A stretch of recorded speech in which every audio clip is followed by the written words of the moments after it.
सो आज हम तिथि के कॉन्सेप्ट के अंदर ये समझने वाले हैं कि टोटल कर्म हमने 8 प्रकार के देखे।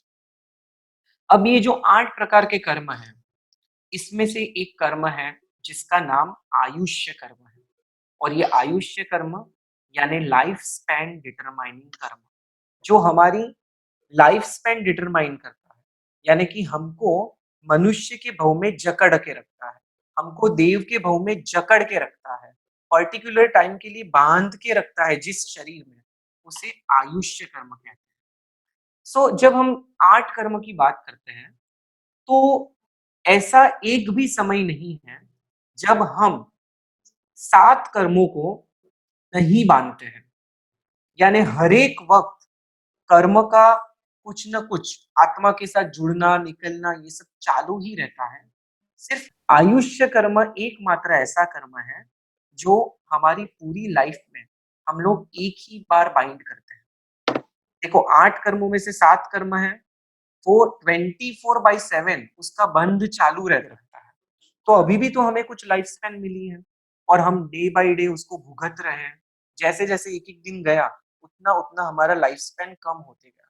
यानी उतना-उतना हमारे आयुष्य कर्म का स्टॉक, कार्मिक पार्टिकल्स जिसे आयुष्य कर्म कहते हैं, तो आयुष कर्म का स्टॉक खाली होते गया, खाली होते गया। जैसे हमने घर में अनाज भरा कोठी में, तो धीरे-धीरे वो खाली होके एक समय ऐसा आता कोठी खाली हो गई। तो उसी प्रकार आत्मा के अंदर आयुष्य कर्म के पार्टिकल का स्टॉक हमने ऑलरेडी प्रीवियस बर्थ में भर दिया था। अभी क्या हो रहा है? सिर्फ खाली करने का काम। But what about future? तो अभी एक समय ऐसा आएगा जब ये स्टॉक को हम वापस भरेंगे और वो स्टॉक हमें नेक्स्ट बर्थ में काम में आएगा। सो बेसिकली जो आयुष्य कर्म है वो जीवन में एक ही बार बाइंड होता है। तो ये मोमेंट कितनी इंपॉर्टेंट है और हम चाहते हैं कि हमारा आयुष्य कर्म का बंध अच्छी गति में हो। That is very important. क्यों अच्छी गति में हो? जैसे हम सिंपल एक एग्जाम्पल लेते हैं कि अगर हमें नया घर खरीदना हो तो हम कितनी सारी चीजें देखते हैं कि घर कहाँ है, एंटरटेनमेंट के लिए कुछ है, पास में हॉस्पिटल्स हैं, स्कूल पास में है, हमारी ऑफिस पास में है।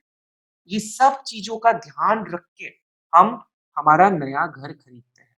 तो ये तो क्लियर है कि कोई भी व्यक्ति अमर नहीं है, उसे एक ना एक दिन ये घर को छोड़ के जाना है। आप समझ रहे हो? ये टेम्पररी घर है, ये कोई परमानेंट घर नहीं है। तो अगर ये घर छोड़ के जाना है, दैट मीन्स आत्मा विदाउट घर तो रह ही नहीं सकती। जैसे ही ये घर को छोड़ा, वैसे ही दूसरा घर बनाना चालू कर देगी। तो अभी उसको अगर दूसरा घर लेना ही है, बनाना ही है, तो क्या उसे उसके बारे में सोचना नहीं चाहिए कि वो घर कैसा होना चाहिए, कहाँ होना चाहिए? उसी प्रकार जैसे हम नया घर लेने का सोचते हैं, तभी ये सब चीज़ें देखते हैं। तो जो वाइज़ मैन होता है या जो धर्म को समझता है, ये कर्म की थियरी को समझता है, शास्त्रों को समझता है, वितराग के अंदर श्रद्धा रखता है, वो हमेशा सोचेगा कि मुझे जब तक मोक्ष नहीं हो, तब तक ये जो शरीर रूपी घर मिल रहा है, वो अच्छा ही होना चाहिए। क्योंकि अगर अच्छा होगा, हम अच्छी जगह पे जाएँगे, तो वहाँ से धर्म में प्रोग्रेस करने का, अगर हम अच्छी जगह पे जाएँगे, तो वहाँ से हमारे प्रोग्रेस की संभावना अच्छी है। जैसे अब मान लो कि कोई नरक में चला गया, अभी मनुष्य का भव था और नरक में चला गया। अब नरक में चला गया, तो वहाँ से वापस ऊपर आना कितना डिफ़िकल्ट हो जाता। अगर कोई एनिमल्स की योनि में चला गया, अब वहाँ से वापस मनुष्य के अंदर आना कितना डिफ़िकल्ट हो जाता। जैसे मनुष्य का भाव मिला है, तो ये बहुत ही दुर्लभ है। देखो इसको बहुत वाइज़ली यूज़ करना चाहिए। अगर कोई बड़ा बिज़नेसमैन है, तो उसके पास अच्छा पैसा है, यानी कि इस हिसाब से लो कि मनुष्य का भाव मिला यानी we are very lucky. Now we have to think about the investment. अगर हमने अच्छी डायरेक्शन में इन्वेस्ट किया अच्छा, तो कहाँ के कहाँ पहुँच जाएगी, ठीक है? पर अगर थोड़ा गलत स्टेप हो गया, ठीक है? तो हम लोग नीचे भी जा सकते हैं। तो उसी प्रकार हमको ये मनुष्य का भाव मिला है, तो we should think about our future. देखो ज्ञानी भगवंत ये कहते हैं कि आप आपका विजन थोड़ा लॉन्ग रखो, दीर्घ दृष्टि रखो। जैसे हम लोग फिलहाल अगर हमारे फ्यूचर के बारे में सोचते हैं, तो हम लोग खाली ये बर्थ के इन्वेस्टमेंट्स के लिए सोचते हैं कि भाई 70 इयर्स की ज़िंदगी है, तो हमारा रिटायरमेंट प्लान कुछ होना चाहिए, ये होना चाहिए, ब्ला, ब्ला, ब्ला होना चाहिए, ठीक है? But what about life next to this? उसके बारे में तो सोचो। तो हमारे ज्ञानियों ने उसके बारे में भी सोचा और हमारे लिए एक इतनी करुणा की भावना थी कि हमारे लिए एक सही चीज बताई कि जिससे हम लोग हमारा फ्यूचर अच्छे से सिक्योर कर सकते हैं। ठीक है, हम लोग इस डिस्कशन में थोड़ा और आगे बढ़ते हैं। अब यहाँ प्रश्न होता है कि अगर आयुष्य कर्म का बंध जीवन में एक ही बार होता है, तो वो कौन सा समय होता है जब आयुष्य कर्म का बंध होता है? तो शास्त्रकार भगवंत कहते हैं कि हमारे जीवन का जब 2/3 पोर्शन हम व्यतीत कर लेते हैं, बाद में रिमेनिंग 1/3 में स्टार्टिंग फेज में आयुष्य कर्म का बंध होता है। फॉर एग्जाम्पल, किसी व्यक्ति का आयुष्य है 90 साल का, तो उसके 3 पार्ट कर दीजिए, 30-30-30। जब भी उसने 2/3 आयुष्य जी लिया, यानी कि 60 इयर्स जी लिया, तो जो रिमेनिंग 1/3 रहा है, उसकी स्टार्टिंग में उसका आयुष्य कर्म का बंध होगा, जो उसका नेक्स्ट बर्थ का आयुष्य डिसाइड करेगा। पहले आप ये थियोरी समझ लीजिए, फिर कोई भी प्रश्न है आप लिख के रखिए। अब अगर उसने लास्ट वाले 1/3 में भी इनिशियल फेज में बाइंड नहीं किया, तो उसके भी 3 पार्ट होने चाहिए।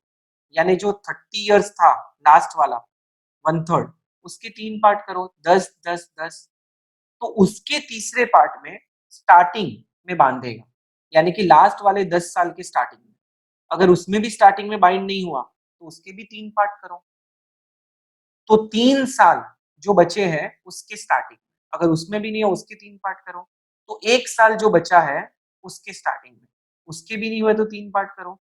तो लास्ट 4 महीने बचे हैं, वो 4 महीने की स्टार्टिंग, उसमें भी नहीं हुआ तो उसके भी 3 पार्ट करो। तो लास्ट 1 महीने की स्टार्टिंग में, उसके भी नहीं हुए। ऐसे करते-करते व्यक्ति जब तक मृत्यु आती है, तो मृत्यु के 48 मिनट्स पहले भी, यानी उस टाइम में भी वो आयुष्य कर्म का बंध कर सकता है, या मृत्यु के टाइम यानी मृत्यु के कुछ क्षण पहले भी उसका आयुष्य कर्म का बंध हो सकता है। आपको इतना समझा? जैसे हम देखते हैं कि पार्श्वनाथ भगवान थे, तो पार्श्वनाथ भगवान है ना, उनका 10th बर्थ, यानी कि जिसमें वो पार्श्वनाथ भगवान बने। सो ये पार्श्वनाथ भगवान जब राजकुमार थे, तो वो उनके महल के झरोखे में से नगर की ओर देख रहे थे कि नगर में क्या हो रहा है। और तभी उन्होंने देखा कि कुछ चहल-पहल नगर में हो रही है। तो ये चहल-पहल के पीछे कारण क्या है? उन्होंने उनके दास को बुलाया और उनके दास ने कहा कि नगर में कोई कमठ नाम का तापस आया हुआ है। सुनना, नगर में कमठ नाम का तापस आया है, जो पंचांगनी तप कर रहा है। पंचांगनी तप यानी ऐसा घोर तप कि उसके आजू-बाजू अग्नि है चारों दिशा में, यानी लकड़े रखे हैं, लकड़ों को जलाया है और बीच में वो खड़ा है। चारों बाजू अग्नि है और ऊपर से सूर्य की अग्नि, यानी कि 5 डायरेक्शन से अग्नि, पंचांगनी तप, पंचाग्नि, 5 डायरेक्शन से अग्नि है और उसके बीच में रह के वो घोर तप कर रहा है। अभी लोगों का मेला लगा था उनके दर्शन के लिए। पार्श्व कुमार ने सोचा चलो मैं भी जाता हूँ वहाँ। उनके घोड़े के ऊपर वो सवार हो गए और वो उनके दासों के साथ वहाँ पहुँचे। अब जब वहाँ पहुँचे तो पार्श्व कुमार को तो जन्म से ही अवधि ज्ञान था। कोई भी तीर्थंकर होते हैं, उनको जन्म से अवधि ज्ञान होता है। यानी कि हम लोगों को मति ज्ञान और श्रुत ज्ञान है फिलहाल, पर तीर्थंकर बाय बर्थ अवधि ज्ञानी होते हैं। यानी उनकी प्रज्ञा, उनकी कॉन्शियसनेस नेक्स्ट लेवल पे होती है, नॉर्मल ह्यूमन बीइंग से। अब जब पार्श्व कुमार को अवधि ज्ञान था तो उन्होंने देखा कि कमठ पंचांगनी तप कर रहा है और इसको ही धर्म मान रहा है, पर इसने जो लकड़े जलाए हैं, उस लकड़े के अंदर एक नाग और नागिन का जोड़ा जल रहा है। तो पार्श्व कुमार ने कहा कि कमठ इसे कैसे धर्म कह सकते हैं? जहाँ हिंसा हो उसे धर्म कैसे कह सकते हैं? तो कमठ बोलते हैं कि मुझे समझ नहीं रहा आपके कहने का तात्पर्य क्या है? और तभी पार्श्व कुमार कहते हैं कि ये जो अग्नि में लकड़े जल रहे हैं, उसमें एक लकड़े के अंदर नाग और नागिन का जोड़ा जल रहा है। Kamath was not ready to believe. तब पार्श्व कुमार ने खुद के दास को कह के वो लकड़ा बाहर निकलवाया और जैसे ही लकड़े को चीरा, उसके अंदर से नाग और नागिन तड़फड़ तड़फड़ कर रहे। अब पार्श्व कुमार ने उनको नवकार मंत्र सुनाया और तभी ही उनको पार्श्व कुमार के मुख से नवकार मंत्र सुनने से थोड़ी समाधि मिली, समता मिली और तभी के तभी आयुष्य खत्म करके ये नाग नागिन और कोई नहीं पर धर्मेंद्र और पद्मावती, यानी धरणेन्द्र देव और पद्मावती देवी, ये नाग नागिन का जोड़ा मर के धरणेन्द्र देव बना नाग और नागिन पद्मावती देवी। अब आप सोचिए कि तिर्यंश योनि में थे और देव देवी बन गए। तो बेसिकली शायद ऐसा भी हो सकता है कि उनकी आयुष्य कर्म का बंध तभी होने वाला था और तभी पार्श्व कुमार ने जो नवकार मंत्र सुनाया, उसके जो वाइब्रेशंस थे, ठीक है? देखो शायद उनको नवकार मंत्र नहीं समझ में आ रहा होगा, पर पार्श्वनाथ भगवान के अंदर उनके लिए जो करुणा थी, उनके जो वाइब्रेशंस थे, वो वाइब्रेशंस को तो वो नाग-नागिन एक्सपीरियंस कर पा रहे थे। कभी-कभी ऐसे होता है ना कि बहुत ही पॉजिटिव वाइब्रेशंस वाली प्लेस होती है, तो वहाँ जाते ही हमें भी शांति का महसूस होता है। यानी हमको एकदम कामनेस लगती है। कोई अच्छा मेडिटेशन हॉल है, मेडिटेशन डोम है और वहाँ जितनी साधना हुई है कि वहाँ पहुँचते ही हमको बहुत पीसफुल लगता है। तो वाइब्रेशंस का प्रभाव होता है। तो शायद वो नवकार मंत्र समझ नहीं पा रहे होंगे, पर पार्श्वनाथ भगवान ने जो करुणा से पार्श्व कुमार ने जो करुणा से नवकार मंत्र सुनाया, तो उनके वाइब्रेशंस तो उनको टच हुए रहेंगे और वो वाइब्रेशंस इतने काम और इतने अच्छे सुखद अनुभव दे रहे थे कि उनको थोड़ी समाधि हुई रहेगी। यानी मेंटली वो लोग जो इतने जल रहे थे, दुःख में थे, समाधि हुई और वो दोनों का आयुष्य तभी अगर बंद हुआ हो और अच्छी गति का हुआ हो और वो मर के देव और यानी धर्मेंद्र और पद्मावती बने, ऐसा समझ सकते हैं यहाँ। तो आपको मैं खाली ये समझाने के लिए एग्ज़ाम्पल दे रहा हूँ। हमारे यहाँ भी कोई व्यक्ति बहुत बीमार होता है ना, तो हमको मालूम पड़ता है कि सीरियस ही है, अभी समय आ गया है, तो हम लोग क्या करते हैं? या कोई बीमार भी होता है, तो यूजुअली हम लोग उनको धर्म का अध्ययन क्यों करवाते हैं? क्यों स्वाध्याय? सबकी क्षमा कर दो, प्रायश्चित ले लो, बराबर? किसी के लिए द्वेष नहीं है, बराबर? सभी को क्षमा दे दी, बार-बार सुकृत की अनुमोदना, दुष्कृत की गरहा, ये सब क्यों करवाते हैं? क्या आप समझिए कि अगर तभी अभी तो हमको प्रैक्टिकली दिख रहा है ना कि अभी जाने का समय आ गया है। हमको ये नहीं दिखेगा कि हमारी लाइफ का 2/3 कब पसार हो गया। तो तभी का टाइम हम कंसीडर नहीं कर रहे हैं। पर ये तो हमको दिख रहा है ना साक्षात कि अभी जाने का समय आ गया है। और अभी अगर आयुष्य कर्म का बंध हो और ये शुभ भाव में हो, क्योंकि हमने ये भी देखा कि कर्म हम बाइंड करते हैं, तभी हमारे एक्शंस और हमारे थॉट्स ये मैटर करता है। यानी कि हमारी एक्शन कैसी है और हमारे मन के विचार कैसे हैं। तो यहाँ भी तो हम उनको बहुत ही शुद्ध भाव में करने की ट्राई कर रहे हैं और अच्छे भाव में आए तो अच्छी गति में जाने का, अच्छी गति का आयुष्य कर्म बंधने का प्रोबेबिलिटी बढ़ जाता है। आ रहा है समझ में? अब इसका तिथि के साथ क्या लिंक? प्रश्न तो ये आता ना कि तिथि के साथ क्या लिंक है? मीन्स आप तिथि का कॉन्सेप्ट बोल रहे हो और बार-बार नए-नए कॉन्सेप्ट चालू कर रहे हो, बराबर? सो यहाँ हमने ये समझा कि आयुष्य कर्म का बंध का पूरा कॉन्सेप्ट क्या है। तो हमारे ज्ञानियों ने देखा कि सभी जीव बराबर परंपरा से सद्गति प्राप्त करके मोक्ष की प्राप्ति करें और अच्छी आयुष्य को बांधे, इसके लिए क्या? तो उन्होंने हमारे ऊपर उपकार से हमको एक ऐसी स्कीम दी जिसे हम तिथि की स्कीम कहेंगे। ऐसी स्कीम दी, देखो मैं आपको एक एनालॉजी देने की ट्राई कर रहा हूँ। जैसे डिफरेंट डिफरेंट स्कीम्स होती है ना इन्वेस्टमेंट की, आप मंथली इतना इन्वेस्ट करिए, आप क्वार्टरली इतना इन्वेस्ट करिए, आप ईयरली इतना प्रीमियम भरिए। तो आपको फ्यूचर सिक्योर करना है, तो आपको कुछ ना कुछ पे भी करना पड़ेगा ना प्रीमियम, जिससे आपको फ्यूचर में रिटर्न मिले हाई। तो आपको देवगति चाहिए, पर हमको कोई प्रीमियम पे नहीं करना है, फ्री में मिलना चाहिए। तो नेचर बोलेगा ऐसा नहीं है। अगर संसार में हमको कुछ चाहिए तो उसके लिए हमको कुछ देना पड़ता है। तो उसी प्रकार अगर हमको हमारे नेक्स्ट बर्थ का फ्यूचर सिक्योर करना है, तो हमें क्या करना पड़ेगा? तो हमें उसके लिए भी कुछ न कुछ पे करना पड़ेगा, कुछ न कुछ प्रीमियम देना पड़ेगा। तो वो प्रीमियम क्या है? तो यू फॉलो तिथि। इफ यू फॉलो तिथि, okay, you are paying premium and if you will pay premium, your future will be secure. तो ये प्रीमियम कब पे करना है? जैसे क्वार्टरली देखा हमने, 6 मंथली देखा या ईयरली देखा, तो ज्ञानी भगवान कहते हैं कि ये प्रीमियम तुम्हें एवरी थर्ड डे पे करना है। प्रीमियम एवरी थर्ड डे पे करना है अगर तुम्हें नेक्स्ट भाव सिक्योर करना और अच्छी गति चाहिए। तो एवरी थर्ड डे यानी कैसे?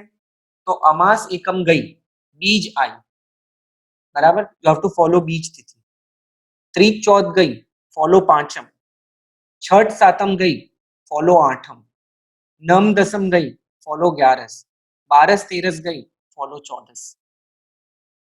तो बेसिकली जब हम देखते हैं तो अभी भी कितने लोग ऐसे हैं, कितने साधु साध्वी जी भगवंत ऐसे हैं जो ये सभी तिथि को फॉलो करते हैं, बीज, पांचम, आठम, ग्यारस, चौदस। पर हम कैसे हो गए, धीरे धीरे समय जाते जाते हम थोड़े फ्लेक्सिबल हो गए, लीनियंट हो गए, हमने धर्म को हमारे हिसाब से थोड़ा लाइटली कैजुअली लेना चालू कर दिया। तो फिर ये जो 5 तिथि फॉलो होती थी एक साइकिल के अंदर, बीज, पांचम, आठम, ग्यारस, चौदस, तो इसमें से हम लोग कहाँ आ गए, पांचम, आठम, चौदस, दो को स्किप कर दिया। ठीक है, थोड़े और फ्लेक्सिबल मॉडर्न हो गए। फिर उसमें क्या हुआ कि पाचम भी थोड़ी भारे पड़ने लगी, तो वध को निकाल दिया, स्तुति फॉलो करना। यानी ऐसे करके धीरे धीरे ये सब मॉडिफिकेशन आते हैं।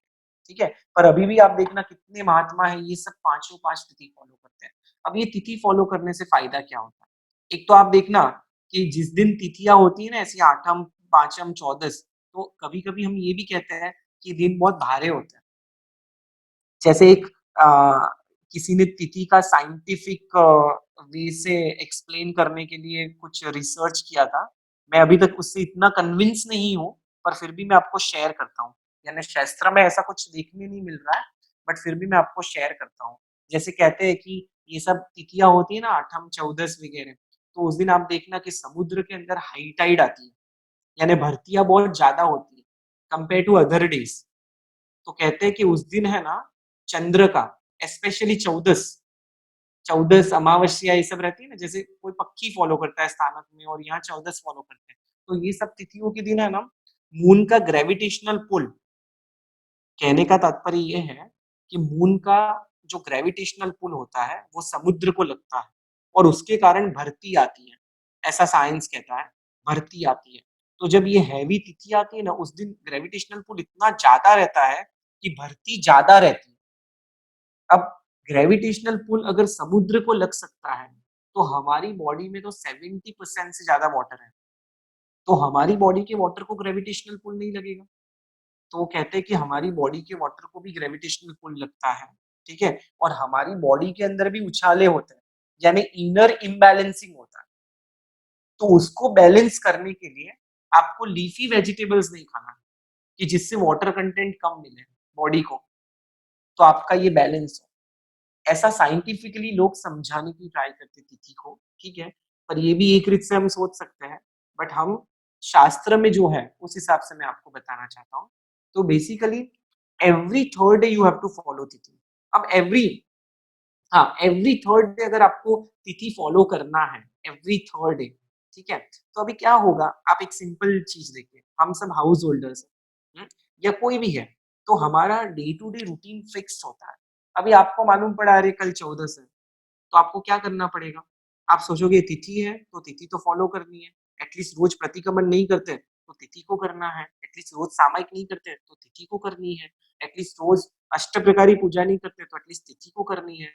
तो इसके कारण क्या होगा, आपको प्रीवियस डे से ही आपको आपको प्रीवियस डे से ही उसका प्लानिंग चालू हो जाएगा। अगर कल 14 है तो मुझे डे का पूरा प्लानिंग कैसे करना है, कि भाई मॉर्निंग में प्रतिक्रमण करना है, फिर मेरा किचन के टाइमिंग ये, मेरे बिजनेस के टाइमिंग ये सब मैनेज करना है। तो इससे क्या हो गया, प्रीवियस डे से ही आपका पूरा प्लानिंग चालू हो गया। दैट मीन्स प्रीवियस डे से ही आप शुभ भाव में चालू हो गए। ट्राई टू अंडरस्टैंड, शुभ भाव, क्योंकि आपकी अच्छी चीजों के लिए प्लानिंग चालू हो गई है। अब जब नेक्स्ट दिन तिथि आई, तो उस दिन तो आप शुभ भाव में रहने का प्रयत्न करोगे। अब वो दिन इतना अच्छा रहा, क्योंकि धर्म करने से हमेशा जीव को प्रसन्नता ही मिलती है। याद रखना, अगर समझ के हमने धर्म किया है तो हमेशा वो आनंद देने वाला और प्रसन्नता देने वाला ही बनेगा। जो व्यक्ति रात को नहीं खाता है समझ के, राइट? तो किसी को लगता होगा ये रात को नहीं खा रहा है मीन्स दुखी-दुखी हो रहा है, हम देखो कितनी मज़ा कर रहे हैं सुख, पर वो व्यक्ति रात को नहीं खाने के बावजूद भी उसको इतनी खुशी, आनंद है उसका, उसको थोड़ा भी गम नहीं है। अगर वो समझ के कर रहा है, तो उसको गम नहीं होगा। धर्म कभी भी आपको प्रसन्नता ही देगा। अभी आपने तिथि का दिन बहुत अच्छे से फ़ॉलो किया। अब हुआ ऐसा कि नेक्स्ट दिन आया, तो नेक्स्ट दिन आपको लगेगा यार मैं तो ऐसे डे टू डे लाइफ़ में बंधा हूँ, इसलिए रोज़ इतना धर्म का सब हो नहीं पाता है। कल कितना अच्छा दिन था कि I could devote some time for my self, I could do सामायिक, मैंने कितनी अच्छे से भगवान की पूजा वगैरह की। ठीक है? जितनी आपकी क्वालिटी होगी, कोई भी धर्म की क्रिया में, उतनी ही आपकी प्रसन्नता बढ़ेगी। आप समझ रहे हो? आप कोई खाना भी बनाते हो, जितना बेस्ट परफेक्शन से बनाओगे, तो उतना ही आनंद भी आएगा उससे। उसी प्रकार कोई भी क्रिया करो, जितनी बेटर करोगे उसका आनंद बेटर रहेगा। तो आपको नेक्स्ट दिन भी प्रसन्नता होगी कि कितना अच्छा दिन था कल का। अब ये प्रसन्नता चली यानी आप वापस शुभ भाव में हो उस दिन भी। हाँ, सो क्या हुआ कि तिथि खत्म हुई, नेक्स्ट दिन भी आप शुभ भाव में हो और जैसे ही नेक्स्ट दिन आया मालूम पड़ा अरे कल ही तिथि है। एवरी थर्ड डे आ रही है, यानी वापस आपका प्लानिंग चालू हो गया। यानी शुभ भाव में होना चालू हो गए। फिर वापस तिथि के दिन आप शुभ भाव में रहे। नेक्स्ट दिन वापस उसकी अनुमोदना के भाव में रहे और नेक्स्ट दिन मालूम पड़ा अरे तो तिथि है। यानी अगर समझ के तिथि का कॉन्सेप्ट फॉलो किया जाए तो every day one can be into good भाव। समझ रहे हो? और अगर हम अच्छे भाव में रहेंगे, अच्छी एक्टिविटी में रहेंगे, तो कभी भी आयुष्य कर्म का बंध हो, वो अच्छा ही होगा।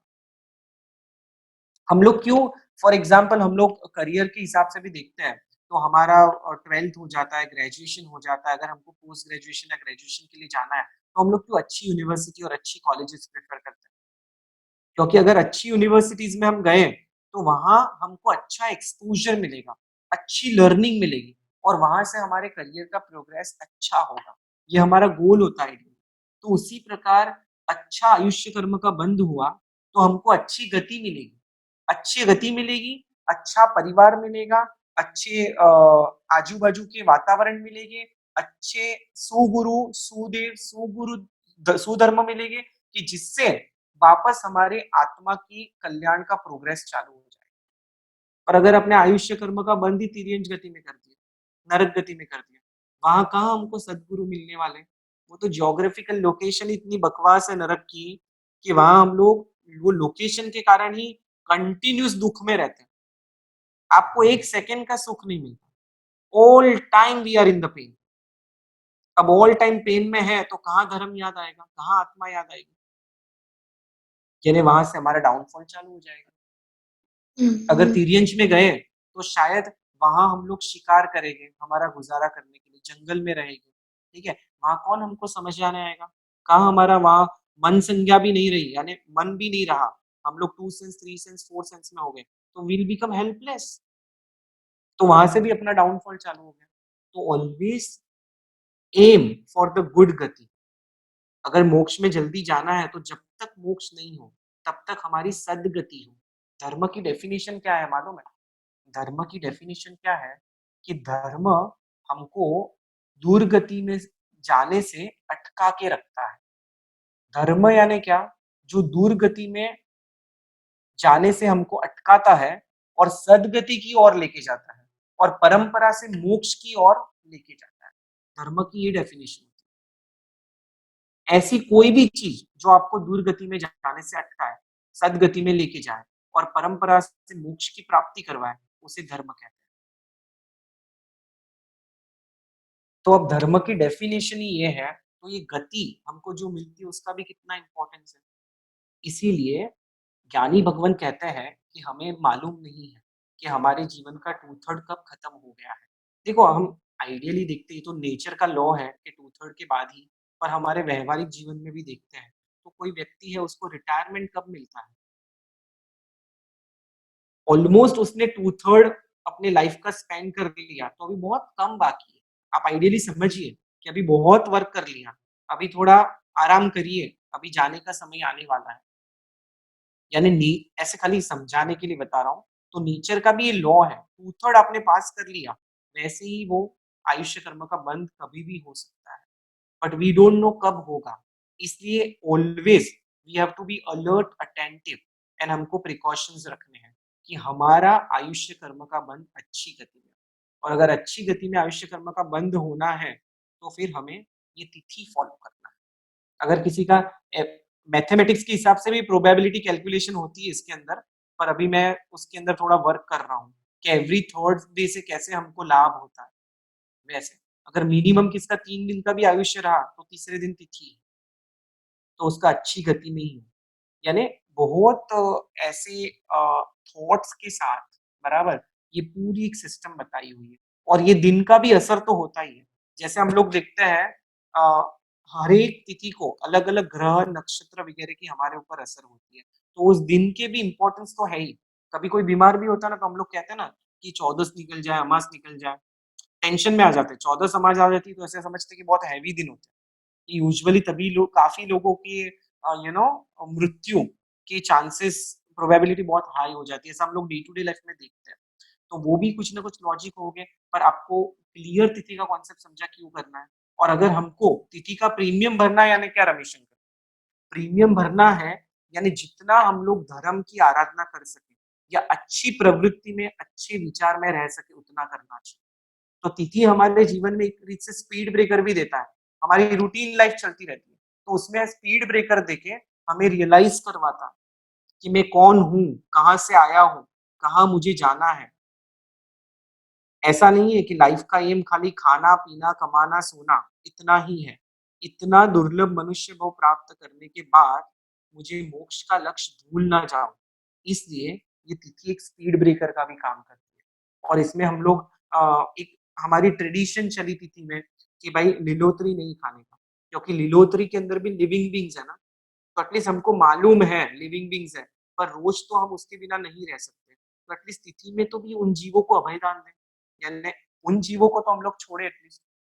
यानी ऐसे डे टू डे लाइफ में हमने नॉनवेज का त्याग कर दिया, कंदमूल का त्याग कर दिया, तो तिथि के दिन और थोड़ा लीलोत्री को भी अभय दान दे दो, यानी हम लोग और थोड़ा इस डायरेक्शन में आगे बढ़े। समझ में आया? हाँ, अभी कोई डाउट है इस कॉन्सेप्ट में? थोड़ा इंटरैक्टिव सेशन भी रखते हैं। है ही हमारा तो, पर आज थोड़ा 5 मिनट जल्दी खत्म हो गया। हाँ, hello. So I will just ask कि क्या तिथि हम्म, में सिर्फ जो एक ग्रीन नहीं खाते वेजिटेबल्स, हाँ हाँ, वही से अपना मन प्रसन्न होता है? क्या वो एक ही है नहीं, तिथि में वो डिफरेंस? नहीं, वो और एक चीज है। अभी वो दिखती है लोगों को, राइट, वो आउटर बिहेवियर हमारा या डे टू डे सबके घर में चलता है, तो सबको वो तुरंत नजर में आ जाता है। पर तिथि के दिन ऐसा नहीं है। आप ये भी कर सकते हो ना, आज मेरे को गुस्से का त्याग, यानी अभी देखो ये एक ट्रेडिशन है, तो हम वो फॉलो करते हैं क्योंकि हमारी जैन की आइडेंटिटी होगी, तो वो तो है ही। पर उतना ही नहीं, हम बहुत कुछ कर सकते हैं। अगर वो खाली नहीं किया, पर गुस्सा कर रहे हैं, बराबर, स्वभाव खराब है, एक्टिविटीज का कुछ ध्यान नहीं, तो खराब कर्म बंद होने वाला ही है। बट अभी लोगों का अंडरस्टैंडिंग क्या हो गया है, खाली तिथि मतलब ग्रीन्स नहीं खाना, हाँ, तो सूखा सागी यही तो। करना, वो गुस्सा होना, झूठ नहीं बोलना, वो तो भूल गए। So you asking what should we do on tithi? What else? What all? तो हाँ, वो तो भूल गए हैं, बट तो खाली ये, अभी हो गया, खाली एक किचन रिलीजन हो गया। यस यस यस, ऐसा होता है रमेश अंकल, ऐसा होता है, और काफी जगह पे ऐसा ही देखने मिलता है। इसीलिए लोगों को प्रॉपर अंडरस्टैंडिंग ही नहीं है। तो वो प्रॉपर अंडरस्टैंडिंग के बिना आप तिथि फॉलो भी कर रहे हो, पर आपको जो लाभ होना चाहिए वो तो नहीं हो रहा है। अगर अंडरस्टैंडिंग के साथ फॉलो करोगे तो लाभ होगा। अब क्या क्या कर सकते हैं तिथि के दिन? तो हमें तो हमारी एक्टिविटीज शुभ करनी है और शुद्धता की ओर जाना है, ठीक है? तो शुभ एक्टिविटी करने के लिए क्या करना पड़ेगा? तो कितनी सारी ऐसी प्रवृत्ति है। आप सामायिक लिख के बैठ सकते हो 48 मिनट्स। आप ऐसा सोच सकते हो कि आज मेरे को गुस्से का त्याग, आज मैं थोड़ी सी भी ईर्ष्या नहीं करूंगा किसी के लिए भी, कोई भी मेरे कांटेक्ट में आया, आज मैं थोड़ा भी अभिमान नहीं करूंगा, I will be modest, I will be polite, okay, through out the day. तो ये सब चीजें कर सकते हो, बहुत सारी चीजें कर मेरा सकते हो। इसमें आज एक प्रश्न है हाँ, कि क्यों अपन तिथि के दिन खाली ये सूखा सागी खाना उसको करते, ये क्यों नहीं करते जो भी अपने को ऐसा प्रीचिंग क्यों नहीं करेगी, तिथि के दिन झूठ नहीं बोलना, तिथि के दिन गुस्सा नहीं होना, तिथि के दिन चोरी नहीं करना. Why don't we give more importance to the basic principles on तिथि rather than fully concentrating on कि भाई अपन खाली ये ग्रीन से ही नहीं खाना. अभी कैसा होता है कि इसके ऊपर भी जो देने वाले हैं धर्मगुरु हमारे महाराज साहब तो इम्पोर्टेंस देते ही है, पर लोगों ने क्या इसको ही पकड़ लिया है, किचन में काम करते हैं बराबर, और एक से दूसरे बात करते हैं, दूसरे से तीसरे, और ये सब ये क्या पूरी आप समझ रहे हो, उनकी बात ही इस तरह चलती है। यानी कभी उन्होंने वो अंदर के कंटेंट के ऊपर फोकस करने का ट्राई ही नहीं किया। तो हमें यहाँ कुछ चेंज लाना चाहिए रमेश अंकल, तो एटलीस्ट हम हमारे से चेंज की शुरुआत कर सकते हैं। नहीं, मेरा मेरा प्रश्न ये है कि अगर तिथि आया तो उस दिन टैक्स का चोरी नहीं करेंगे, उस दिन जीएसटी फॉर्म भरना है तो बराबर भरेंगे. ठीक है, हाँ, उस दिन करेक्ट टैक्स का बराबर भरेंगे. दैट इज हाँ, फार बेटर देन सेइंग मैं ग्रीन वेजिटेबल्स नहीं खाऊंगा. हाँ, देखो अभी कैसा है कि फार बेटर और ये सब तो मैं ऐसे कमेंट नहीं कर सकता हूँ। कोई भी चीज़ होती है, वो व्यक्ति के भावधारा के ऊपर डिपेंड करती है, ठीक है? तो अभी कोई व्यक्ति ग्रीन वेजिटेबल का त्याग कर रहे हैं, तभी उसकी भावधारा क्या है? तो उसको वो भी ज़्यादा बेनिफिशियल हो सकता है। कोई व्यक्ति टैक्स पे कर रहा है, तभी उसकी भावधारा क्या है, कौन से इंटेंशन से वो कर रहा है, तो शायद तभी उसको लाभ हो सकता है। तो इसलिए जो एक ट्रेडिशन या ज्ञानी भगवान ने जो बताया हुआ है, क्योंकि आहार क्या है ना हमारे सबके बीच में कॉमन दिखाई देता है। तो जो कॉमन चीज़ हम लोग फॉलो करते हैं उससे हमारी कम्युनिटी कनेक्ट रहती है, तो वो भी उसका एक एडवांटेज रहता है और एक सिस्टम फॉलो होती है तो वो हमको फॉलो करने के साथ-साथ आगे कितना बढ़ा जा सकता है, वो करना। नहीं, बट गुस्सा आना भी कॉमन है, झूठ बोलना भी कॉमन है. हाँ, वो ये भी तो भी सबको कॉमन कॉमन है. सब झूठ बोल सकते हैं, सब झूठ नहीं बोल सकते हैं. यस, सबको यस, गुस्सा आता है, सबको गुस्सा नहीं आ सकता है. हाँ, तो हाँ, क्यों नहीं वो कॉमन में ले जाए जहाँ की वेजिटेबल्स खाने में ही क्यों. हाँ, Ramesh पर uncle, there is देखो a gray just area there. No? idea. हाँ, I'm just trying to go little stretch. Leave it. My second question is कि हाँ, तेरह पंक्तियों में जब आपने तो लास्ट हेलो, मोमेंट जब उनका होता है तो उन्होंने दीक्षा भी दे देते हैं. हाँ, हाँ, क्या वो सही है? अपने में तो नहीं देते हैं, बट उनमें हाँ, बीमार है, हाँ। उनको मालूम है कि कल डेथ होने वाली है, तो आज उनको दीक्षा भी दे देते हैं. अब इसके अंदर ऐसा है लॉजिक, हम लोग है ना गुण स्थानक का कॉन्सेप्ट करेंगे थोड़े समय के बाद। तो गुण स्थानक के अंदर ऐसा होता है कि व्यक्ति अगर चौथे गुण स्थानक के ऊपर होता है और बाद में अगर उसका आयुष्य कर्म का बंध होता है, तो उसका देवलोक का ही होता है। नियमा देवलोक में ही वो जाता है, ठीक है? अभी चौथा गुण स्थानक यानी क्या? तो सम्यक दर्शन की प्राप्ति, यानी आत्मा और शरीर का भेद ज्ञान हो जाना। ठीक है? उसे निश्चय से कहते हैं और व्यवहार से देव, गुरु और धर्म में श्रद्धा। अब 5वां गुण स्थानक है, वो श्रावक का गुण स्थानक है।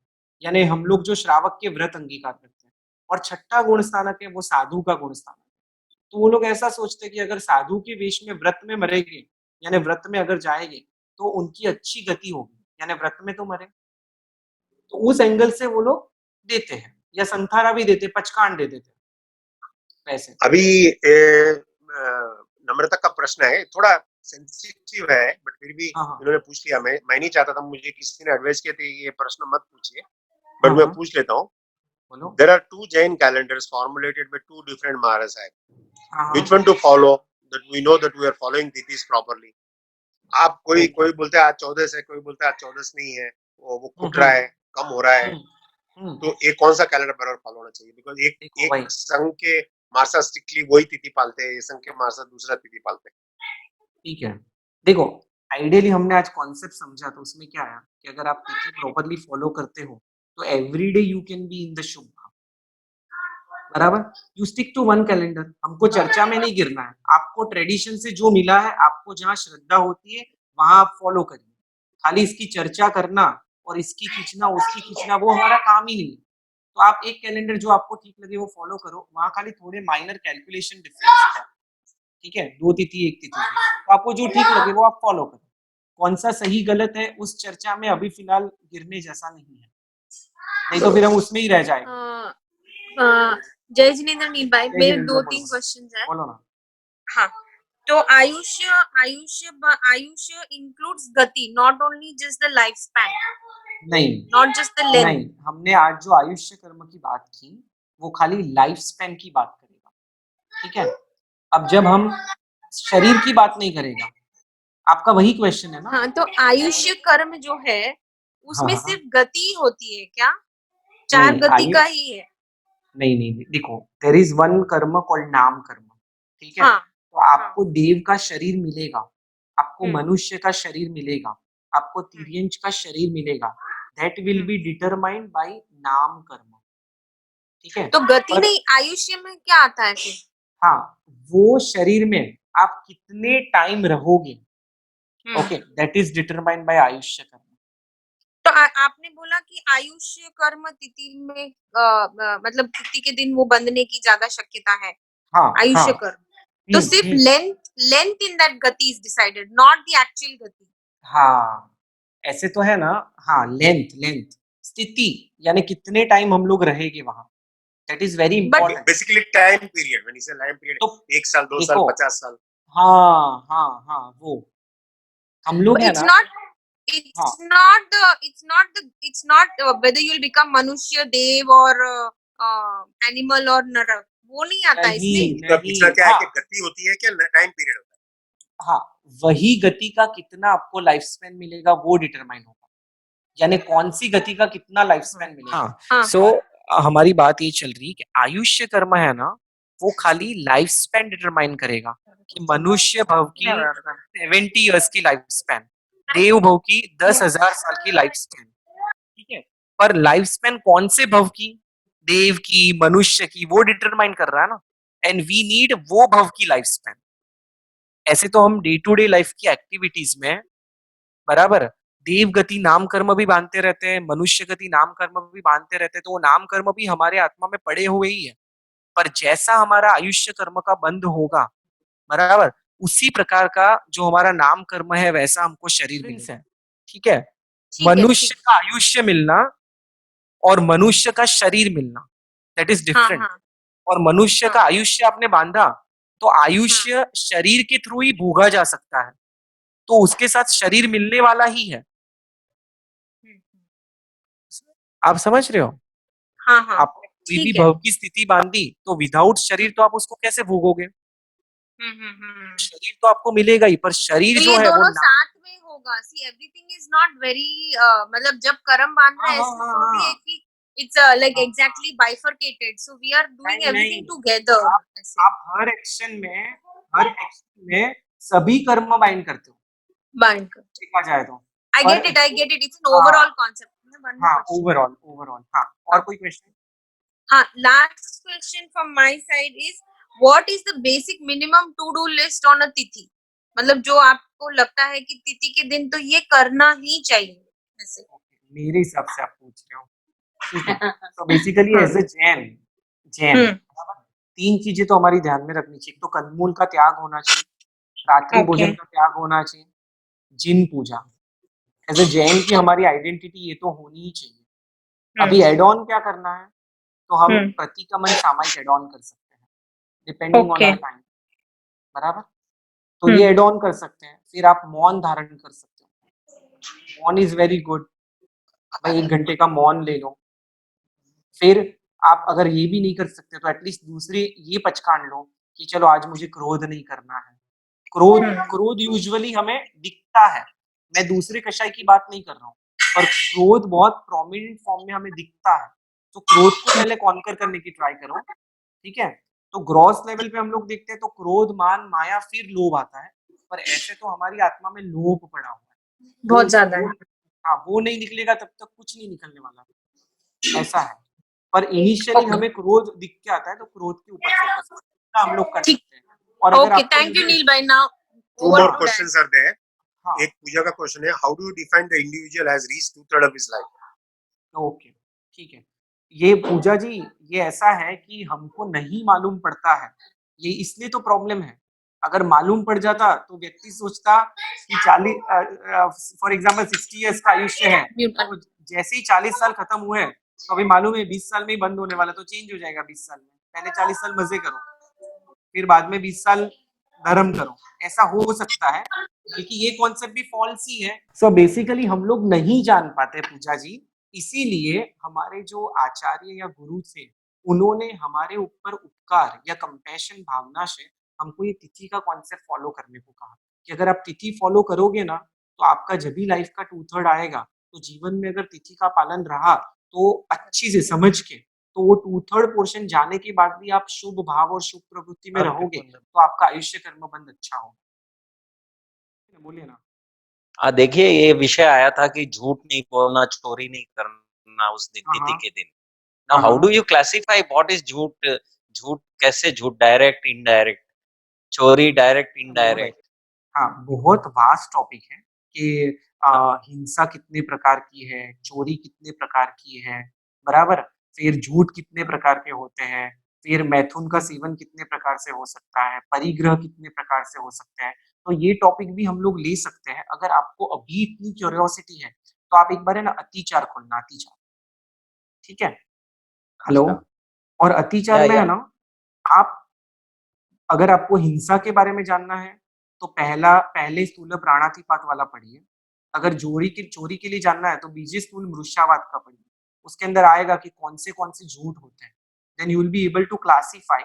वो भी थोड़ा कॉम्पैक्ट फॉर्म में रहेगा। अगर उसको भी डिटेल में एक्सप्लोर करना है, तो जिसने अतिचार के ऊपर कमेंट्रीज लिखी, विवेचन, उसको हमको पढ़ना पड़ेगा। या तो मैं भी आपको क्लास में कराऊंगा कि कौन से 5 बड़े झूठ होते हैं, कौन सी श्रावकों के लिए, ठीक है? साधुओं के लिए तो जब झूठ की बात करेंगे, चोरी की बात करेंगे, तो साधु के लिए तो अगर किसी की चीज पूछे बिना ली, तो वो भी चोरी का दोष लगा उनको।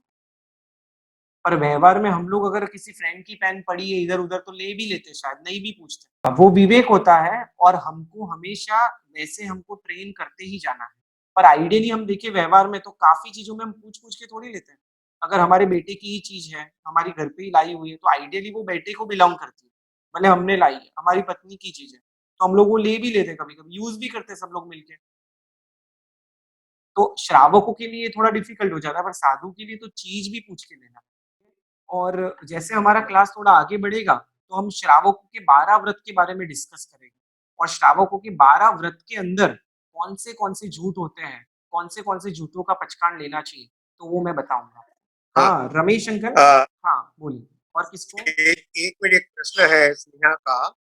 हुँ, You hmm. said you said pay premium on TT, so that hmm, means it works more efficiently on TT than the other normal days. नहीं, इसीलिए मैंने कहा कि अगर आप तिथि समझ के फॉलो करते इन्होंने हो। क्या कहा कि इनका नेक्स्ट क्वेश्चन ये है, इनका हुँ, नेक्स्ट क्वेश्चन कि that also questions on other days, if you do good deeds will it be less hmm. effective?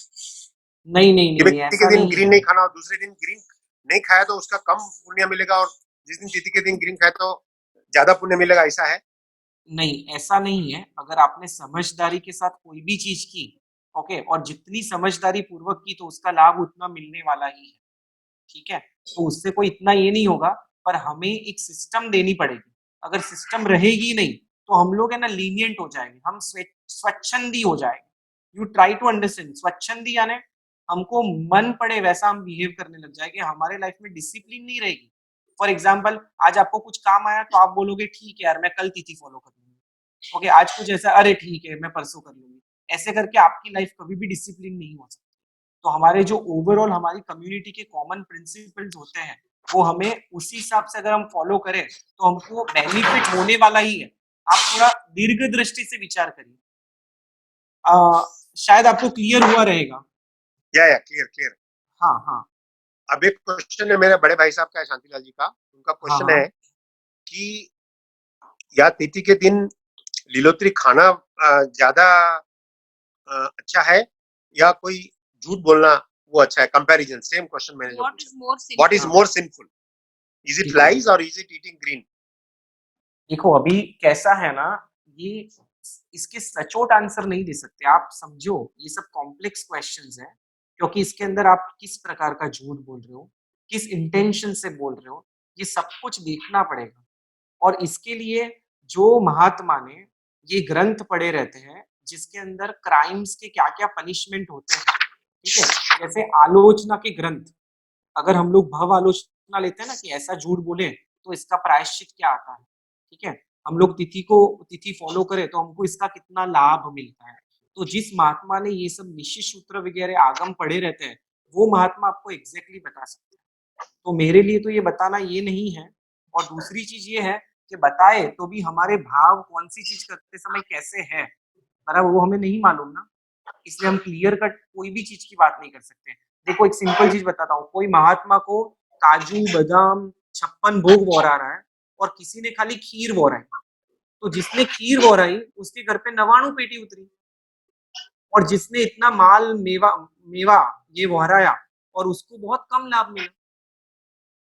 तो आइडियली कौन सा अच्छा होगा, खीर वोराना कि मावा मिठाई वोराना? तो आप बोलोगे कि खीर वोराना ही अच्छा होगा क्योंकि उसको तो 99 पेटी आई। तो ऐसा हम नहीं कह सकते, क्योंकि खीर वोराते समय भी उसके भाव इतने उत्कृष्ट थे कि जिसके कारण उसको ये लाभ हुआ, और किसी के मेवा मिठाई वोराते समय भी भाव इतने उत्कृष्ट नहीं है तो उसे वैसा लाभ नहीं होगा।